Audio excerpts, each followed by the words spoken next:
It's the Opperman Report. Join digital forensic investigator and PI Ed Opperman for an in-depth discussion of conspiracy theories, strategy of New World Order resistance, high-profile court cases in the news, and interviews with expert guests and authors on these topics and more. It's the Opperman Report. And now, here is investigator Ed Opperman. Okay, welcome to the Opperman Report. I'm your host, private investigator Ed Opperman. You can find me at Opperman Investigations and Digital Forensic Consulting through my website, emailrevealer.com, or you can just contact me at oppermaninvestigations@gmail.com. Our guest today is JJ Mazzucatelli, okay? And you can find him on Twitter at JJ_MAZZUCOTELLI. He's a writer for the Reno Worker, and he's written this incredible article about the cops up in Reno using militia guys as sort of like enforcers or help. He and his friend Chris Torres couldn't be here with us today. Maybe we'll get him on next time. JJ Mazzucatelli, are you there? Yeah, I'm here. Thank you so much. Thank you so much, JJ. Tell us about yourself. Who is JJ Mazzucatelli? I am a local photojournalist and historian out of Reno, Nevada. My expertise is in conflict and extremism. And I've spent the last couple months or so creating a sort of news zine blog sort of thing with my friend Chris to cover local extremism out of the northern Nevada area called the Reno Worker. And our most recent article, like you said, The Cops' Private Enforcers, is about northern Nevada law enforcement agencies using right-wing militias to sort of enforce their sort of will on protesters without them actually having to get involved. Yeah, that sounds outrageous. Has this been reported anywhere else? Not that we could find, and the only way we were even able to confirm it was because through the Electronic Frontier Foundation, which is another place where I work, we retrieved a email through a FOIA request that detailed a local militia guy basically being allowed to patrol the perimeter of the Minden Tahoe Airport and arrest people and block entry to a parking lot. And using that, we were able to talk to some local activists. We went and consulted with people who had encountered these militia guys before, encountered these law enforcement agencies before, and were able to sort of put together a story where we found that specifically the Douglas County Sheriff's Department or Sheriff's Office was using far-right militias whenever there were big events as essentially crowd control. And that includes Black Lives Matter rallies or, in this specific case with the Minden Tahoe Airport, a Donald Trump appearance. Okay, and we keep calling him this local militia guy. Do we know what his name is? We don't know his name. That was redacted in the email. And when I attempted to follow up with the Douglas County Sheriff's Office, and specifically with the person who's the member of the Sheriff's Office, who is named in the email Ron Elgis, when I attempted to follow up with them, they denied that the email existed at all and denied that there were any other existing documents. And so I'm currently in the process of attempting to get them to hand over any other documents that may be relating to contact with militias, but right now they're claiming that no such documents exist. And you mentioned before that this guy, this local militia guy, again, that he actually effected some arrests. Yeah, in the email, let's see, it says, so a direct quote from the email is, he stated that they have spotted several individuals camping out and arrested a few subjects. And then redacted is in communication with the Douglas Sheriff's Office. So basically it's saying that, like, he's working with the Douglas Sheriff's Office, they're in contact with him, and he's out there arresting people by this airport, and they've given them the green light to do this.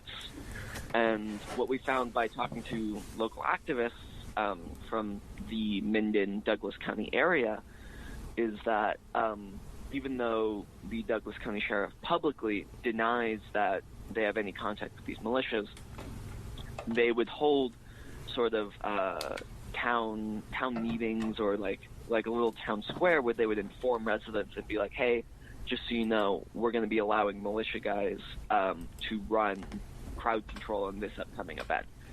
And so even though they might deny it publicly to the press or to the people that they work with, they're willing to discuss it with the members of their town who they know agree with them. Okay, because up there, this is like mostly white right-wing guys up there in Reno, in Douglas County. Reno itself, the city, it's a pretty purple town. It's a pretty diverse town, both politically and just with the people who live here. But once you get into the rural areas, you're mostly seeing white, far-right people, yeah. Okay, now the local militia guy, do we know what militias he belongs to? We, again, because the personal details have been redacted in the email, we can't say for certain, but we believe that they are either with the 3% or the Northern Nevada Lightfoot militia, because those are the two militias that the sheriff's office seems to have a relationship with. Now, I guess people are familiar with the 3%, the 3%ers. You know, it's a pretty well-known group. They were up there at Bundy Ranch. They were up there over at the Burns Preserve. But the other one's called the Northern Lights. What's it called? Northern Nevada Lightfoot. Northern Nevada Lightfoot. Now, do they have any reputation of being like a racist group, a right-wing group, a white supremacist group? They don't have the exact same reputation that the 3%ers have. They're a much smaller group. They're mostly based in Northern Nevada and Oregon. But they were, a lot of their members were also present at the Bundy standoff. They are very similar in practice to the 3%ers group. They're just a lot smaller. Now, okay, so we have these unsworn civilians armed up there effecting arrests. Do we know if they're being compensated financially? I don't believe so. Again, because the sheriff's office has refused to hand over any documents detailing their agreement with this group, we can't say for certain. But it doesn't appear that they are being compensated in any way. It appears that they are volunteering solely on a sort of political basis, a sort of like enforcing how they see the rule of law during Black Lives Matter rallies, during Donald Trump rallies, those sort of things. They have no training. They have no training in this to what laws are being violated to affect arrests. Has anybody up there, any activists, made complaints to the ACLU or some kind of civil rights organizations? They haven't. I can say for the local activists, a lot of them feel very isolated from the general sort of civil rights movement, because they're in such a rural area. A lot of them at the last Black Lives Matter rally, only about 20 people showed up, and there were a lot of complaints of feeling like they had been abandoned by the other sort of greater region, and sort of left to fend for themselves. And so they haven't reached out to a lot of these organizations because they feel like they've sort of been pushed out and they're kind of on their own. Now, when they showed up there and they had such a small group, the 20 guys, was there violence? Was there intimidation? Oh, absolutely. There were roughly 1,000 counter-protesters to the 20 people who had showed up. A lot of those counter-protesters were armed. While we were there, 2 women were struck with a vehicle. They weren't seriously injured, and no one was hurt, but there were 2 women who were struck by a truck. Chris and I were both there reporting that day, and we were personally chased out of town, despite the fact that we're local to the region. There were a number of armed militia guys, some of whom identified with as members of the 3%ers or the Lightfoot militia, and those were the guys who seemed to be providing crowd control. But there were also members, local people who were dressed in sort of a militia fashion, but didn't identify with any one militia, and were just sort of there to intimidate protesters, intimidate members of the press. And what ended up happening was the Black Lives Matter rally ended up getting cut extremely short. They ended up moving and just leaving the area, despite the fact that a lot of those 20 people who were there were local to the area.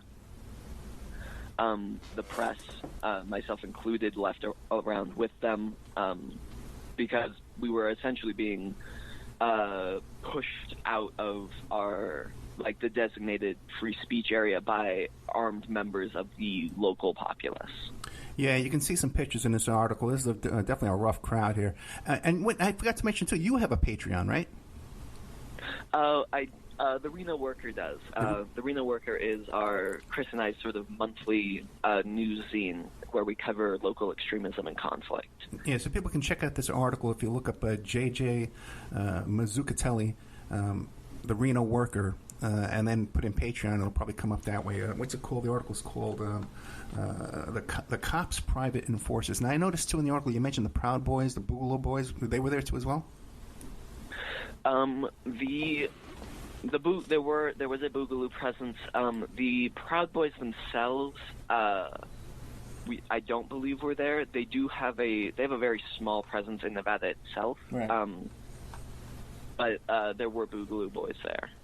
Yeah, and Boogaloo Boys were actually arrested in Las Vegas on their way to shoot up a Black Lives Matter protest down there, and then they're being used as militia up there up north. It just makes no sense at all. What about the local press? Anybody in the local press talking about this? I believe so. The actual Black Lives Matter rally in Minden was covered in the local press. The Sierra Nevada Ally did some really great coverage on it. We put out an article on it. I believe This Is Reno, which is another sort of local news group, put out an article on it. So it got some coverage.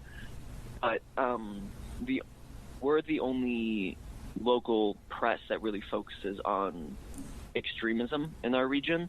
And so unless there's a big flare-up like something really violent happens or something like Minden happens where a bunch of people were put in danger, groups like this don't get any coverage, which in Chris and I's opinion puts a lot of sort of is very negligent on the part of a lot of the journalists, because you're ignoring the ways in which these groups are making connections with local law enforcement, growing in size, and so when violence actually does break out, it seems to come out of nowhere when in reality they've been building up to it.